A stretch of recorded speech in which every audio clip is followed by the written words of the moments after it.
isu adanya pengadaan kipas angin 1,8 juta, Pak, yang nilainya 1,8 triliun, Pak. Lalu kemudian dari isu ini kami coba mencari informasi, tapi kami tidak dapat satu informasi pun dari pemerintah adanya pengadaan ini. Kami sampaikan terima kasih Pak Ketua atas waktu yang sudah diberikan. Yang terhormat teman-teman dari Kementerian Koperasi dan seluruh jajaran. Pertama Pak, kami tentu dari fraksi PD Perjuangan sangat mendukung setiap upaya dari pemerintah untuk menghadirkan kesejahteraan bagi rakyat, terutama dalam Koperasi Desa Merah Putih. Kami juga sampaikan kepada Presiden kami sampaikan terima kasih kepada Presiden atas upayanya untuk bagaimana ekonomi desa ini bisa bergerak dengan adanya Koperasi Desa Merah Putih, begitu Pak. Jadi posisi kami di fraksi PD Perjuangan sebenarnya sangat jelas, mendukung setiap program yang dijalankan, terutama program prioritas Presiden yang dampaknya bagi kesejahteraan rakyat. Tapi pada kesempatan hari ini kami ingin menyampaikan beberapa hal dalam rangka tidak ada motif apapun, tapi dalam rangka kecintaan kami kepada negara, ingin memastikan bahwa Presidennya Pak Andre tadi betul-betul dapat mencapai cita-citanya untuk menghadirkan kesejahteraan kepada rakyat ini dengan baik begitu, dan mampu diterjemahkan oleh Kementerian Koperasi begitu Pak. Kami juga apresiasi tadi biasanya Pak, itu menteri kalau kami undang di sini jam 10 rapat, jam 10 kurang 15 baru datang. Bapak tadi jam 8 sekian sudah ada di tempat itu. Artinya Bapak punya semangat untuk bagaimana Bapak bisa menghadirkan koperasi ini sesuai dengan harapan Presiden begitu Pak.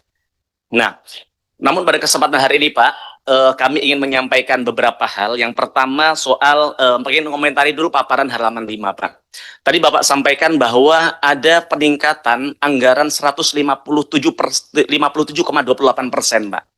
Nah sebenarnya yang di tangannya rakyat tidak hal yang rumit, mereka hanya tanya dari kenaikan 157,28% ini, apa sih dampak yang mereka dapatkan dengan peningkatan anggaran sebesar itu Pak. Kemudian yang kedua Pak Menteri, hari ini rakyat sedang dihebohkan dengan isu adanya pengadaan kipas angin 1,8 juta Pak, yang nilainya 1,8 triliun Pak. Lalu kemudian dari isu ini kami coba mencari informasi, tapi kami tidak dapat satu informasi pun dari pemerintah adanya pengadaan ini. Kami juga mencari informasi ke pihak-pihak terkait juga tidak berani jawab.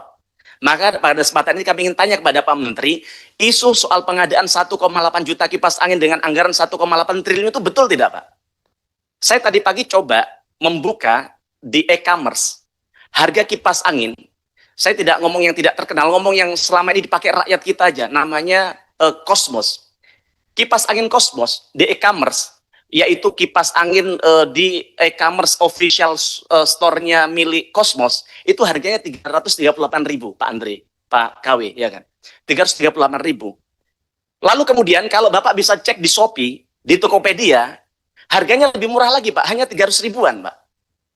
Itu kalau beli satuan loh Pak. Artinya kalau pemerintah beli dalam jumlah ribuan, ratusan, bahkan 1,8 juta begitu, artinya pastinya akan jauh lebih murah dari 300.000 yang kita temukan di Shopee dan Tokopedia. Itu kipas angin yang standing loh Pak. Yang hempasan anginnya mungkin bisa menghempaskan tikus-tikus di KDMP begitu Pak. Nah, maka pertanyaannya, kalau memang pengadaan ini betul Pak Menteri, itu kipas anginnya mereknya apa? Spesifikasinya apa? Dan kemudian dibelinya di mana Pak Menteri? Nah, kemudian karena kita sering kali lihat bahwa Kementerian Koperasi dan Agrinas Pangan ini sering kali sembunyi-sembunyi dalam melakukan pengadaan begitu. Maka pada kesempatan hari ini kami minta dalam setiap pengadaan untuk Koperasi Desa Merah Putih yang harapan Presiden Prabowo tadi untuk menghadirkan kesejahteraan untuk rakyat, kami minta dibikin dashboard Pak Menteri, agar setiap rakyat bisa tahu ada pengadaan apa di sana, tujuannya apa, berapa harganya, mereknya apa. Nah, agar kita semua bisa memantau, karena setiap satu rupiah pun yang dikucurkan untuk KDMP itu kan wajib dipertanggungjawabkan kepada rakyat kita, begitu ya Pak Menteri ya. Nah, kemudian selanjutnya soal pembiayaan KDMP Pak Menteri. Kita tahu bahwa pembiayaan KDMP ini berasal dari skema perbankan dengan nilai ratusan triliun, begitu ya Pak Menteri ya. Rakyat kita, kami contohkan ketika rakyat kami mengajukan pinjaman di bank 10 juta saja Pak Menteri, itu prosesnya sangat rumit sekali. Bahkan di bank ada proses penilaian namanya 5C. Baik itu karakter, capacity, kolateral, kemudian capital, dan kemudian condition dan sebagainya. Termasuk due diligence dan panjang sekali. Tapi kemarin kami coba FGD dengan teman-teman perbankan. Kami tanyakan kepada mereka, dalam proses mengucurkan kredit pinjaman ke Koperasi Desa Merah Putih ini, apakah proses-proses 5C tadi dilakukan? Lalu jawabannya apa? Tidak. Lalu kemudian apa jaminannya? Ternyata mereka tidak melakukan itu, tapi ada jaminan dari Kementerian Keuangan bahwa kredit ini akan dibayarkan oleh Kementerian Keuangan, oleh negara untuk mencicilnya. Pertanyaan pertama, kalau kemudian negara atau yang meminjam tadi tidak mampu membayar cicilan, siapa yang bertanggung jawab? Kementerian Koperasi, rakyat, atau siapa Pak Menteri? Kemudian yang kedua Pak Menteri, proses cicilan kemarin setelah dipaparkan adalah selama 6 tahun. Dan kita tahu bahwa Presiden Prabowo, Presiden di Indonesia khususnya, itu masa kepemimpinannya hanya 5 tahun. Nah, kemudian ketika Allah mentakdirkan pada saatnya nanti ternyata presiden berikutnya yang dipilih rakyat adalah bukan Presiden Prabowo, maka setahun berikutnya siapa yang akan bayar? Ketika presiden berikutnya tidak mengakui ada program ini, tidak mau membayar sisa cicilan ini, Pak Menteri. Nah, kami minta jawaban atas hal itu. Kemudian yang ketiga, juga yang sedang heboh hari ini, Pak Menteri. Hari ini kita tahu bahwa salah satu koperasi Desa Merah Putih, untung bersihnya, izin Pak Menteri, ya, sudah, gitu. Ya, salah dicatat, gitu. Karena saya dengar lagi ngobrol, gitu, ngapunten, gitu. Karena ini sedikit penting, ya. Salah satu koperasi Desa Merah Putih, itu untungnya hanya Rp78.000, untung bersih. Bayangkan, modal 3 miliar, untung bersihnya 78.000. Hanya 0,0026% dari 3 miliar, Pak Menteri. Bahkan jenengan tahu, itu bukan untung per hari loh 78.000 setelah kami baca lebih detail. Bukan untung per bulan. Untung 6 bulan selama dia berdiri, Pak Menteri. Maka pertanyaan kami, Pak Menteri, saya tidak ingin berdebat soal angka ini betul atau tidak. Kami ingin tanya, tadi Bapak Menteri coba sampaikan di halaman 7. Tapi harapan yang ingin, saya sebenarnya tidak mau tanya soal poin nomor 3 kalau Bapak sudah jelaskan. Karena apa? Kami ingin tanya, sebenarnya koperasi yang sudah dibangun itu berapa?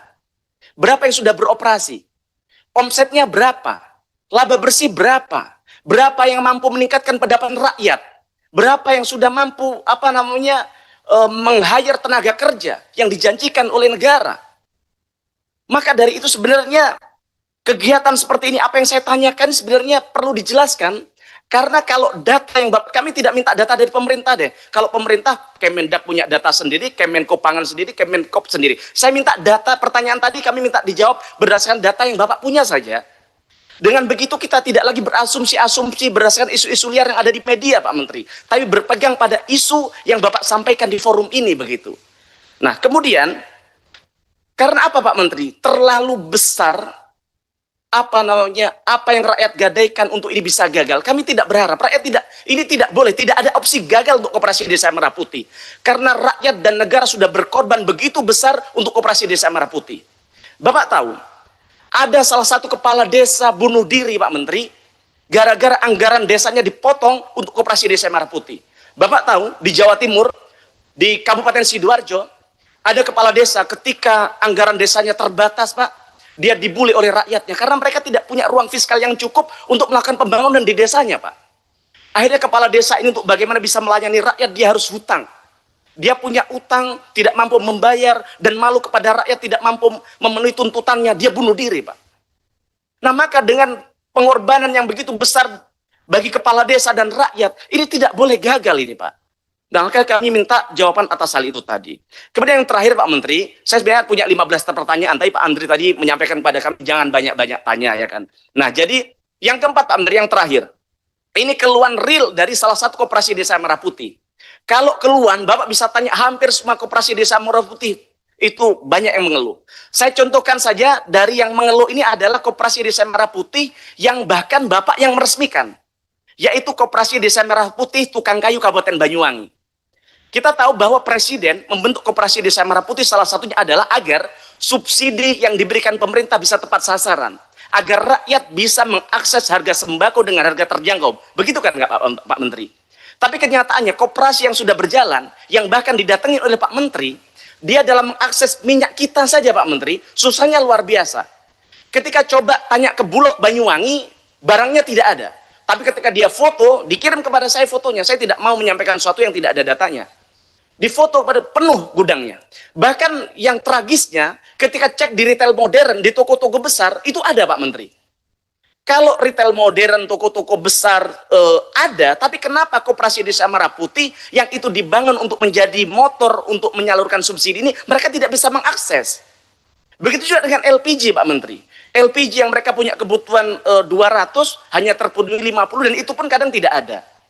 Nah maka kami pada kesempatan ini pengen tanya kepada Pak Menteri, apa strateginya agar Koperasi Desa Merah Putih sesuai dengan tujuan yang dicita-citakan oleh Presiden untuk agar bisa rakyat bisa membeli barang-barang subsidi ini sesuai dengan harga. Begitu juga dengan warung-warung kelontong yang diharapkan bisa kulaan di sana. Dan jangan tahu dari koperasi, kami mengapresiasi kepada koperasi ini. Bagaimana dia akhirnya untuk koperasinya bisa tetap jalan karena sudah malu, sudah didatangkan, Pak Menteri sudah datang ke sana, dia malu kalau tidak jalan, dia kulakan dari toko retail modern tadi dengan harga di atas HET, dan dia subsidi, dia jual di bawah HET, dia jual kepada rakyatnya Pak Menteri. Nah ini kan tidak boleh terjadi lagi. Dan kemudian exit strategi Pak Menteri apa? Setelah 2 tahun nanti, operasional Koperasi Desa Merah Putih ini ketika gagal, apa yang Bapak lakukan? Apakah kemudian disubsidi lagi oleh negara, dibiayai lagi melalui APBN, diberikan kredit dari perbankan atau apa? Itu aja dari kami. Sekali lagi kami mohon maaf terutama kepada Pak Andre. Ini adalah bentuk kecintaan kami kepada Presiden Pak Andre. Itu aja. Matur nuwun. Assalamualaikum warahmatullahi wabarakatuh. Waalaikumsalam warahmatullahi wabarakatuh.